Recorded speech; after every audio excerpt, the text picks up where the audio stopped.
नमस्कार। आज के इस खास विश्लेषण में हम एक बेहद प्राचीन और शक्तिशाली कंसेप्ट को डिकोड करने वाले हैं जिसे नवधा भक्ति कहा जाता है। अब ये कोई साधारण विषय नहीं है। ये सदियों पुराना एक ऐसा फ्रेमवर्क है, एक ऐसा सुव्यवस्थित मार्ग है जो सीधे ईश्वरीय चेतना से जुड़ता है। तो चलिए बिना किसी देरी के इस गहरी परंपरा और इसके मूल को समझते हैं। देखिए, नवधा का सीधा सा मतलब है नौ, और भक्ति का मतलब हम सब जानते हैं, समर्पण या डिवोशन। लेकिन यहां जो बात वाकई दिलचस्प है वो ये कि नवधा भक्ति कोई रैंडम पूजा पाठ या बिना सोचे समझे किए गए कामों की लिस्ट नहीं है, बिल्कुल नहीं। बल्कि ये साधक और ईश्वर के बीच एक बहुत ही गहरा, सिस्टमैटिक और समय की कसौटी पर खरा उतरा हुआ संवाद है। अगर इसे सही से समझ लिया जाए तो ये परम तत्व तक पहुंचने का एक परफेक्ट रोड मैप है। अब जरा हमारे प्राचीन शास्त्रों से लिए गए इस श्लोक पर गौर कीजिए। सिर्फ 2 पंक्तियों में इसने पूरी की पूरी नवधा भक्ति को समेट कर रख दिया है। श्रवण, कीर्तन, स्मरण, पाद सेवन, अर्चन, वंदन, दास्य, सख्य और आत्मनिवेदन। ये संस्कृत श्लोक अपने आप में एक पूरा का पूरा नक्शा है। आगे हम इन 9 रास्तों की गहराई में जाएंगे, लेकिन सोचिए ये कितना अद्भुत है कि हमारे प्राचीन विद्वानों ने इतने विशाल ज्ञान को एक छोटे से सूत्र में कैसे पिरो दिया था। सबसे कमाल की बात तो ये है कि नवधा भक्ति का ये ज्ञान हमें 2 बिल्कुल अलग युगों और एकदम विपरीत परिस्थितियों में देखने को मिलता है। ये कॉन्ट्रास्ट ही साबित करता है कि ये ज्ञान समय और जगह से कितना परे है। एक तरफ सतयुग है, जहां एक छोटा सा बच्चा प्रहलाद अपने क्रूर असुर पिता हिरण्यकशिपु को ये ज्ञान दे रहा है, और दूसरी तरफ त्रेता युग है, जहां स्वयं भगवान श्री राम एक बेहद विनम्र तपस्विनी माता शबरी को यही ज्ञान दे रहे हैं। मतलब भक्ति का ये मार्ग किसी उम्र, जाति या हालात का मोहताज है ही नहीं। तो चलिए सबसे पहले त्रेता युग के उस अद्भुत घटना पर चलते हैं। रामचरितमानस के अरण्यकांड में एक बहुत ही खूबसूरत दृश्य आता है।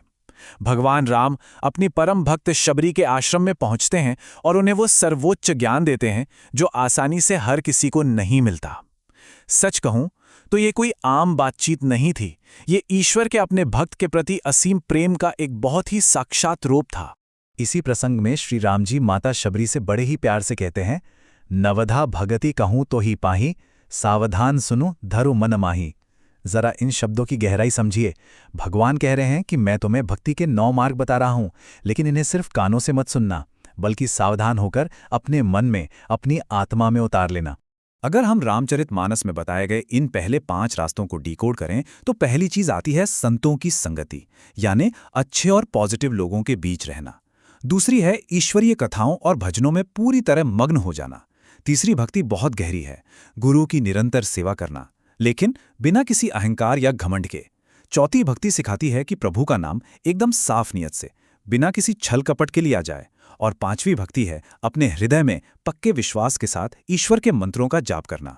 ये 5 मार्ग हमें विनम्रता और हमारे इरादों की पवित्रता पर फोकस करना सिखाते हैं। और बाकी के 4 मार्ग तो हमें और भी गहराई में ले जाते हैं। छठी भक्ति है अपने कैरेक्टर और इंद्रियों पर कंट्रोल रखना और लगातार ईश्वर को याद करना। 7वीं भक्ति का विजन बहुत ही बड़ा है, पूरी दुनिया में कण कण में ईश्वर को देखना और संतों को तो भगवान से भी ऊंचा दर्जा देना। 8वीं भक्ति हमें सिखाती है पूर्ण संतोष, यानी जितना है उसमें खुश रहना और सपने में भी किसी का बुरा ना सोचना। और आखिरी 9वीं भक्ति है संपूर्ण आत्मसमर्पण, बिल्कुल एक छोटे बच्चे की तरह निश्चल होकर खुद को परमेश्वर के हाथों में सौंप देना। आपको पता है, इन 9 रास्तों को बताने के बाद भगवान राम ने जो बात कही वो सबसे बड़ी है। उन्होंने शबरी से कहा कि इन 9 भक्तियों में से अगर कोई एक भी किसी के पास है ना, तो वो इंसान उन्हें अत्यंत प्रिय है। लेकिन शबरी की महानता देखिए। भगवान कहते हैं कि शबरी, तुम्हारे पास तो ये सभी 9 भक्तियां मौजूद हैं। ये हमें बताता है कि ईश्वर तक पहुंचने के लिए इन 9 में से किसी एक सच्चे मार्ग को पूरी ईमानदारी से पकड़ लेना ही काफी है। चलिए अब जरा टाइम को थोड़ा और पीछे ले चलते हैं, सीधे सतयुग में। श्रीमद् भागवत महापुराण के 7वें स्कंध में एक बहुत ही ड्रामेटिक और इंटेंस कहानी आती है। ये बातचीत एक असुर राजा हिरण्यकशिपु और उसके बेटे प्रहलाद के बीच की है। सोचिए, एक तरफ वो पिता है जो पावर और अहंकार के नशे में चूर है, और दूसरी तरफ एक बच्चा है जो एकदम प्योर भक्ति का सिंबल है। ये कॉन्ट्रास्ट ही इस कहानी को इतना पावरफुल बनाता है। अब सीन कुछ ऐसा है कि राजा हिरण्यकशिपु ने अपने बेटे प्रहलाद को अपनी गोद में बिठाया है और बड़े प्यार से पूछते हैं कि बेटा, इतने दिनों में गुरुजी से जो कुछ भी सीखा है उसमें से कोई अच्छी सी बात बताओ। बाप को लगा होगा कि बेटा पॉलिटिक्स या राजकाज की बात करेगा, लेकिन प्रहलाद ने जो जवाब दिया वो इतिहास के सबसे महान आध्यात्मिक उपदेशों में से एक बन गया। और यहीं से भागवत पुराण वाली नवदा भक्ति सामने आती है। प्रहलाद ने अपने जवाब में भक्ति के जो पहले 4 मार्ग बताए वो कुछ इस तरह है। पहला श्रवण, यानी पूरी श्रद्धा से ईश्वर की कथाएं सुनना। राजा परीक्षित इसके सबसे बड़े उदाहरण है। दूसरा कीर्तन, यानी प्रेम से ईश्वर के गुणों को गाना, जैसे शुकदेव जी, नारद मुनि और चैतन्य महाप्रभु ने किया। तीसरा स्मरण, मतलब हर पल ईश्वर को याद करना, जिसके बेस्ट उदाहरण स्वयं प्रहलाद, ध्रुव और गोपियां हैं। और चौथा है पाद सेवन, यानी ईश्वर के चरणों की सेवा करना, और इसे माता लक्ष्मी से बेहतर भला कौन दर्शा सकता है। इसी फ्रेमवर्क में आगे बढ़ते हैं। 5वां मार्ग है अर्चन, जिसका मतलब है रोज पूरे मन से पूजा और आरती करना। राजा पृथु और अम्बरीश इसके सटीक उदाहरण हैं। फिर आता है वंदन, यानी पूरे जगत को ईश्वर मानकर प्रणाम करना, बिल्कुल भक्त अक्रूर की तरह। और 7वां मार्ग है दास्य भक्ति। ये बहुत ही पावरफुल है।